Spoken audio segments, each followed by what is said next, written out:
my feet close together so I can shoot from any angle. ერთობლივი წვრთნები დილიდან იწყება ამერიკელი საზღვაო ქვეითები საკუთარ გამოცდილებას სანაპირო დაცვის პირად შემადგენლობას უზიარებენ. საძიებო და სამაშველო ოპერაცია აბორდაჟის ჯგუფის გადაადგილება, გემის ჩხრეკა. ეს დღევანდელი წვრთნების მთავარი შემადგენელი ნაწილი იყო.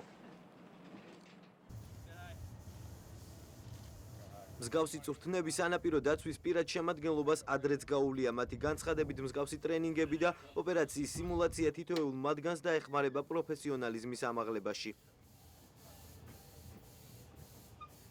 იყო უცხოელები, ადრეც იყვნენ ჩამოსული სამხედრო ხომალდები და მაშინაც ჩატარდა. არის პირადი შემადგენლობა, რომლებსაც ადრეც ჰქონდათ ეს კურსი გავლილი და არიან ახლები, რომლებსაც უფრო მეტად გამოადგენთ.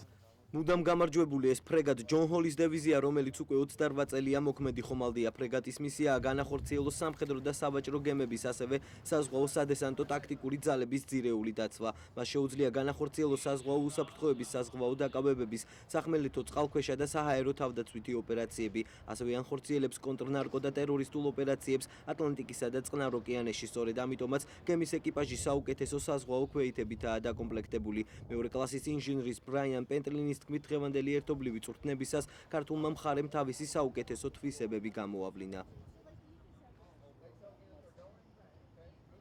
მინდა მადლობა გადაუხადოს საქართველოს სანაპირო დაცვის ეკიპაჟს, მათ მომზადების საკმაოდ მაღალი დონე აჩვენეს.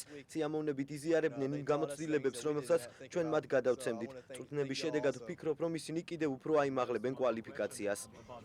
ფრეგატი ჯონ ჰოლის მესამე რანგის კაპიტანი კრისტოფერ ბროკერი დღევანდელი წვრთნებით კმაყოფილია. ერთადერთი პრობლემა, რაც მას დღესაც უხებდა, ენობრივი ბარიერი იყო.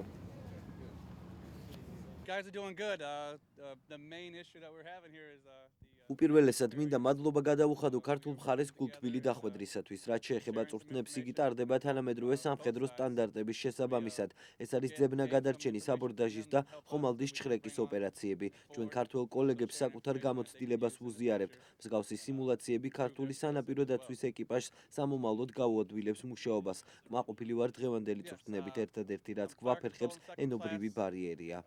გამოცდილების გაზიარება და ერთი გუნდის პრინციპი. ეს დღევანდელი წვრთნების მთავარი მიზანი იყო. სანაპირო დაცვის პირადი შემადგენლობისა და ამერიკელი საზღვაო ქვეითების მონაწილეობით მოხდება ხვალ ღია ზღვაში ერთობლივი მანევრირება. ფრეგატი ჯონ ჰოლი ბათუმის აკვატორიას ხვალვე დატოვებს.